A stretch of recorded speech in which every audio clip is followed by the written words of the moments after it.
أعوذ بالله من الشيطان الرجيم. بسم الله الرحمن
لله نحمده ونستعينه ونستغفره ونعوذ بالله من شرور أنفسنا ومن سيئات أعمالنا. من يهده الله فلا مضل له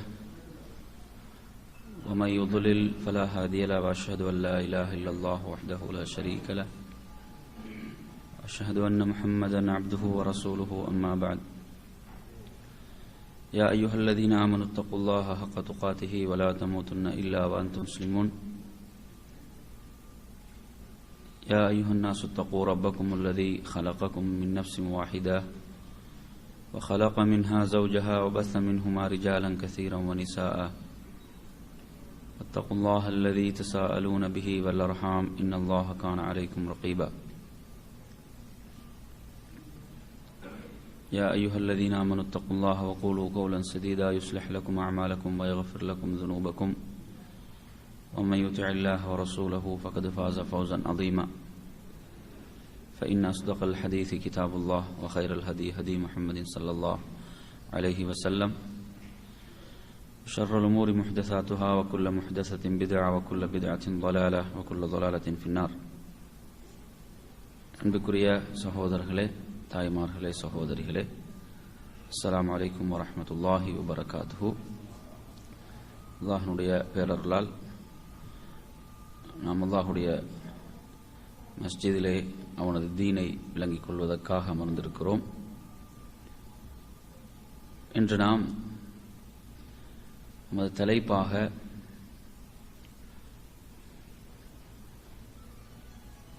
ஒருவர் தனது வாழ்நாளில் மேற்கொள்ளக்கூடிய பல பயணங்களில் திரும்பி வராத மீளாத ஒரு பயணம் இருக்கிறது.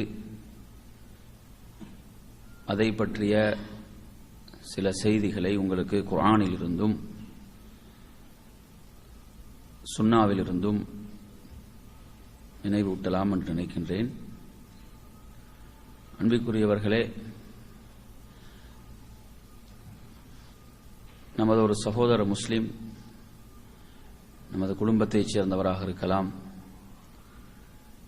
அல்லது வேறொரு சகோதரராக இருக்கலாம், அவர் நம்மிடத்தில் ஒரு பயணத்தை மேற்கொள்வதற்கு முன்னால் அதை தெரிவிக்கின்ற போது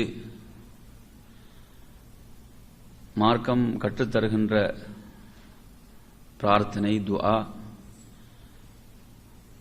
அஸ்தௌதிஉல்லாஹ் அல்லதி தீனக் வ அமானதக் வ ஹவாத்திம் அமலுக்.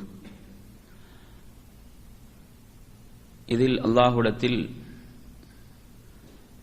3 விஷயங்களை கொண்டு வழி அனுப்பதற்காக பிரார்த்திக்கப்படுகின்றது. ஒன்று தீன், அடுத்ததாக அவரது பாதுகாப்பு, அதே போன்று அவரது சிறந்த அழகான முடிவு. இந்த 3ஐயும் சொல்லி அல்லாஹ்விடத்திலே பிரார்த்தித்து நாம் வழி அனுப்பி வைக்கின்றோம்.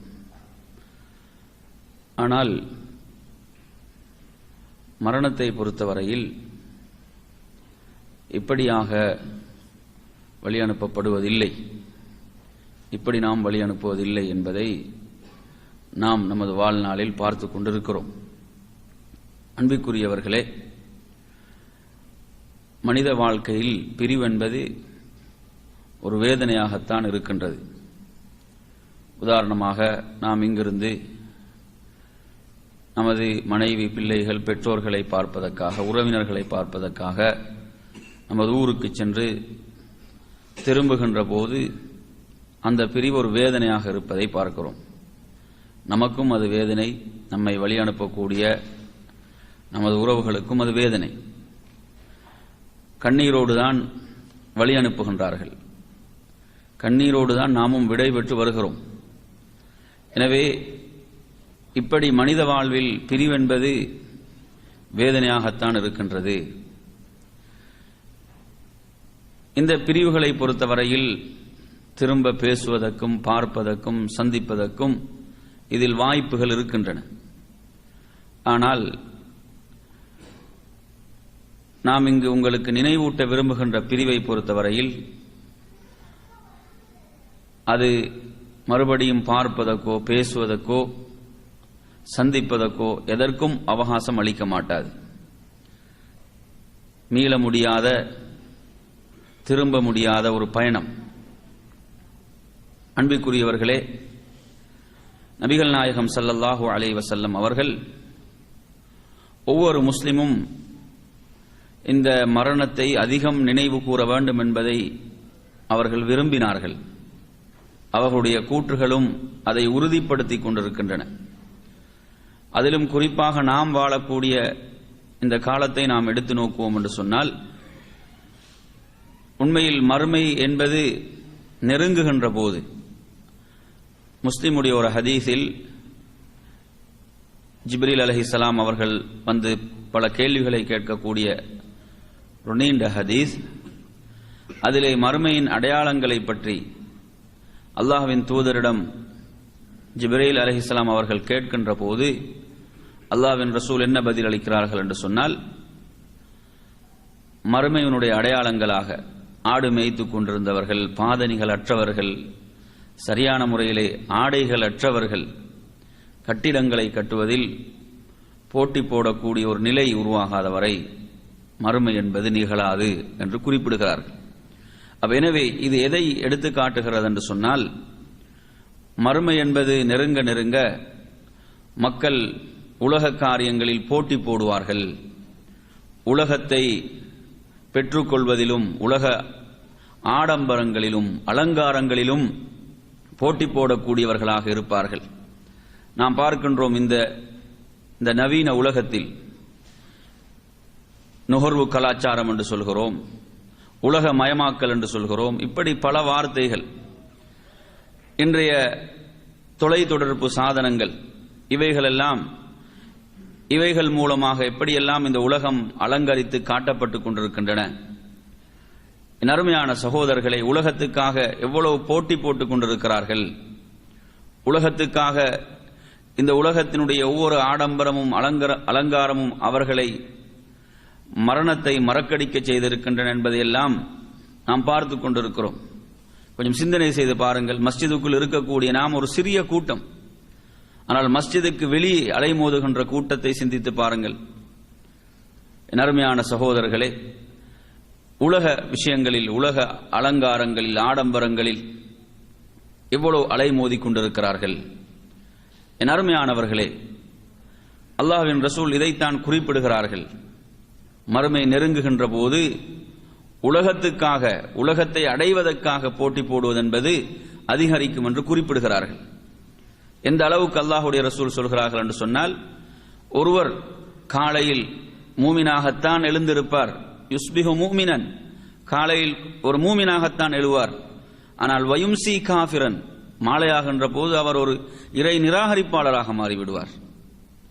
அதே போன்று மாலையில் ஒரு மூமினாக இருப்பவர், அல்லாஹ்வை முழுமையாக நம்பக்கூடியவர், காலையாகின்ற போது இறை நிராகரிப்பாளராக மாறுகிறார் என்று சொன்னால், இப்படியான மோசமான சூழ்நிலைகள் உருவாகும் என்பதைத்தான் அல்லாஹ்வின் ரசூல் குறிப்பிடுகிறார்கள். ஒவ்வொருவரும் தனது தீனை, மார்க்கத்தை உலகத்தினுடைய அற்ப கிரயங்களுக்காக விட்டு விடுவார்கள் என்று சொல்கிறார்கள். என் அருமையான சகோதரர்களே, இப்படி மோசமான நிலைகள் எல்லாம் உருவாகும். எந்த அளவுக்கு அல்லாஹ்வின் ரசூல் சொல்கிறார்கள், ஒரு மூமின், ஒரு நல்ல மனிதர் ஒரு கபருக்கு பக்கமாக செல்கின்ற போது அவர் எப்படி எண்ணுவார்? இந்த கபரில் அடக்கப்பட்டவரை இந்த இடத்தில் நான் அடக்கப்பட்டிருக்க வேண்டுமே என்று அவர் விரும்புவார். அந்த அளவு ஃபித்னா, குழப்பங்கள் பெருகி போயிருக்கும். குழப்பங்களிலிருந்து தன்னை ஒரு மூமின் காத்துக் கொள்வதற்காக இப்படியெல்லாம் நினைப்பார், இப்படியெல்லாம் எண்ணுவார் என்று நபிகள் நாயகம் ஸல்லல்லாஹு அலைஹி வஸல்லம் அவர்கள் குறிப்பிடுகிறார்கள். என் அருமையான சகோதரர்களே, இந்த மரணத்தை பற்றி அல் குர்ஆனும் அல் ஹதீஸும் அதிகமாக நமக்கு சொல்லிக் கொண்டிருக்கின்றன என்று சொன்னால், அதை நாம் மறந்துவிடக்கூடாது, அதை நாம் அதிகம் நினைவு கூற வேண்டும் என்பதற்காகத்தான் அல் குர்ஆன் அவைகளை நமக்கு நினைவூட்டிக் கொண்டிருக்கின்றன, அல் ஹதீஸ் அவைகளை நினைவூட்டிக் கொண்டிருக்கின்றன.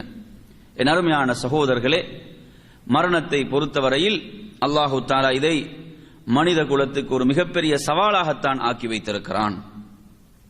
வயபகா வஜ்ஹு ரப்பிக துல் ஜலாலி வல் இக்ராம், குல்லு மன் அலைஹா ஃபான் வயபகா வஜ்ஹு ரப்பிக துல் ஜலாலி வல் இக்ராம். இந்த உலகத்தில் உள்ள அனைத்தும் அழிந்தே தீரும், அனைத்தும் அழிக்கப்படும். இந்த ரப்புல் ஆலமீன் அவன்தான் நிலையாக இருப்பவன், நிலையாக இருக்கக்கூடியவன். என் அருமையான சகோதரர்களே, விரும்பியோ விரும்பாமலோ இதை அனைவரும் ஏற்றுத்தான் ஆக வேண்டும்.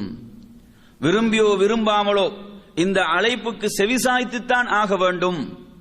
இதை அல்லாஹு தஆலா அல் குர்ஆனிலே குறிப்பிடுகின்ற போது 56வது அத்தியாயத்தினுடைய 60வது வசனமாக சொல்கிறான், நஹ்னு கத்தர்னா பைனகுமுல் மௌத், நாம் தான் உங்களுக்கு மத்தியில் மரணத்தை விதித்திருக்கிறோம், நாம் தான் அதை விதித்தோம் என்று சொல்கிறான். வமா நஹ்னு பிமஸ்பூகீன், இதை எவராலும் வெல்ல முடியாது, எம்மை யாராலும் வெல்லவோ முந்தவோ முடியாது என்று அல்லாஹ் சொல்கிறான். இது அல்லாஹு தஆலா விதித்து விட்ட ஒன்று, இதை யாராலும் வெல்ல முடியாது என்பது ஒரு மிகப்பெரிய சவால். கியாமத்துடைய நாள் வரை எவ்வளவு தொழில்நுட்பம், விஞ்ஞானம், வைத்தியத்துறை முன்னேறலாம், பல பல கண்டுபிடிப்புகள் கண்டுபிடிக்கப்படலாம். இன்றைய வைத்தியத்துறையை கொஞ்சம் சிந்தித்து பாருங்கள், எத்தனை எத்தனை முன்னேற்றங்கள், அதில் மனித உடலில் எப்படியான மாற்றங்களை எல்லாம் செய்யலாம் என்று வைத்தியத்துறை சிந்தித்துக் கொண்டிருக்கிறது, எப்படியான மாற்றங்களை எல்லாம் செய்து கொண்டிருக்கிறது. கிட்னி ஃபெயிலியரா, என்ன செய்வது, அதற்கு கிட்னியை மாற்றலாம். இப்படி பைபாஸா, பல பேர்களில் மனித உடலில் என்ன என்ன எல்லாம் செய்ய முடியுமோ இப்படி செய்வதற்காக இன்றைய வைத்தியத்துறை தயாராக இருந்தாலும் மரணத்தை வெல்ல முடியாது என்பதை அல் குர்ஆன் மிக தெளிவாக ஆணித்தரமாக கூறிக்கொண்டிருக்கிறது. நறுமையான சகோதரர்களே, அதை யாராலும் வெல்ல முடியாது. கொஞ்சம் சிந்தனை செய்து பாருங்கள். இது அல் குர்ஆன் மிக தெளிவாக 14 நூற்றாண்டுகளுக்கு முன்பு சொல்லிவிட்டது. இது ஒரு மிகப்பெரிய சவால்.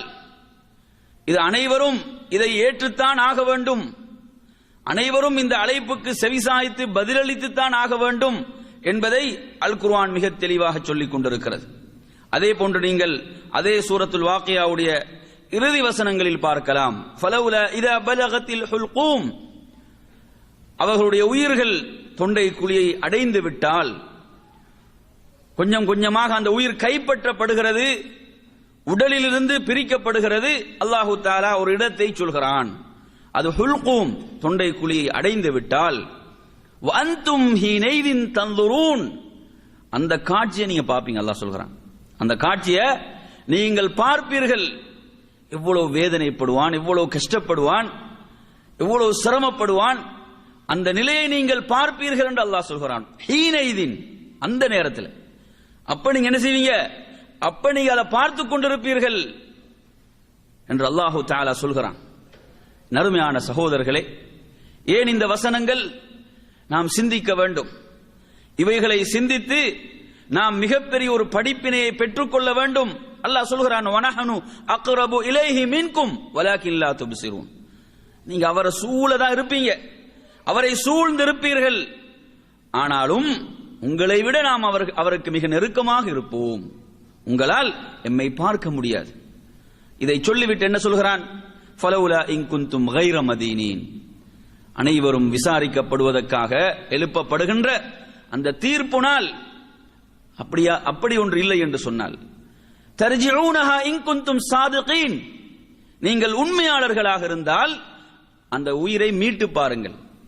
வேதனையோடு தானே வழி அனுப்புகிறார்கள், கவலையோடும் வேதனையோடும் கண்ணீரோடும் தான் என்ன செய்கிறது, அவர்கள் வழி அனுப்புகிறார்கள். இந்த கஷ்டமான காட்சியை, கவலையான காட்சியை அனைவரும் பார்த்து கொண்டிருக்கிறார்கள். உயிர் கொஞ்சம் கொஞ்சமாக பிரிந்து கொண்டிருக்கிறது, கண்ணீர் வடிக்கிறார்கள், வேதனைப்படுகிறார்கள். அல்லாஹ் என்ன சொல்கிறான்? சவால், முடியுமாக இருந்தால், நீங்கள் உண்மையாளர்களாக இருந்தால் அந்த உயிரை மீட்டு பாருங்கள். சிந்திச்சு பாருங்க அருமையான சகோதரர்களே, எவ்வளவு விஞ்ஞானம் தொழில்நுட்பம் முன்னேறலாம், இந்த சவால்களுக்கு முன்னால் இவைகளை ஏற்று அடிபணிந்துதான் ஆக வேண்டும். அன்பிற்குரியவர்களே, நபிகள் நாயகம் ஸல்லல்லாஹு அலைஹி வஸல்லம் அவர்களுடைய அருமை மகன் இப்ராஹிம், அவருடைய உயிர் பிரிகிறது. அல்லாஹ்வின் ரசூலுக்கு என்ன செய்ய முடிந்தது? அல்லாஹ்வின் தூதருக்கு அந்த உயிரை நிறுத்த முடிந்ததா? கொஞ்சம் சிந்திச்சு பாருங்க. அல்லாஹ்வின் தூதர், அவருடைய அருமை மகனுடைய உயிர் பிரிகிறது. நபி தோழர்கள் பார்க்கிறார்கள், அல்லாஹ்வின் ரசூலுடைய கண்களிலிருந்து கண்ணீர் வடிந்து கொண்டிருக்கிறது. கண்ணீர். சஹாபாக்கள் ஆச்சரியப்படுகிறார்கள், வியப்படைகிறார்கள். யா ரசூலல்லாஹ், நீங்களா என்று கேட்கிறார்கள். வேதனை. தனது அருமை மகன், ஆண் குழந்தைகள், அனைத்து ஆண் குழந்தைகளையும் அல்லாஹ்வின் ரசூல் சிறுபிராயத்திலே பறிகொடுக்கிறார்கள். அந்த உயிர்கள் கைப்பற்றப்படுகின்றன. என்ன சொல்கிறார்கள்? இப்ராஹிமே, உமது பிரிவை நினைத்து உள்ளம் கவலை அடைகிறது. வல் ஐனு தத்மஉ, கண்கள் கண்ணீர் வடிக்கின்றன. வல் கல்பு யஹ்ஸுன், உள்ளம் கவலை கொள்கிறது. இப்ராஹிமே, உனது பிரிவை நினைத்து என்று அல்லாஹ்வுடைய ரசூல் சொல்கிறார்கள். அருமையான சகோதரர்களே, அந்த உயிரை நிறுத்தக்கூடிய அதிகாரம் அல்லாஹ்வுடைய ரசூலுக்கு இருந்ததா? சிந்தனை செஞ்சு பாருங்க. எனவே இதை அல்லாஹு தஆலா அல் குர்ஆனிலே தெளிவாக சொல்கிறான். முடியுமாக இருந்தால், நீங்க உண்மையாளர்களாக இருந்தால் அந்த உயிரை மீட்டு பாருங்கள் என்று சொல்கிறான். முடியுமா? நிச்சயமாக முடியாது, முடியவே முடியாது. எனவே அன்பிற்குரியவர்களே, இப்படிப்பட்ட மரணத்தை நாமும் சந்திக்கவிருக்கிறோம். நாம் வாழ்நாளில் எத்தனையோ பேரை வழி அனுப்பி இருக்கிறோம், நம்மை விட்டு பிரிந்து சென்று விட்டார்கள். நாமும் அதே நிலையை அடையவிருக்கின்றோம். இதை நாம் நினைத்து பார்க்க வேண்டும். அதே போன்று பாருங்கள், 4வது அத்தியாயத்துடைய 78வது வசனமாக சொல்கின்ற போது என்ன சொல்கிறான்? ஐனமா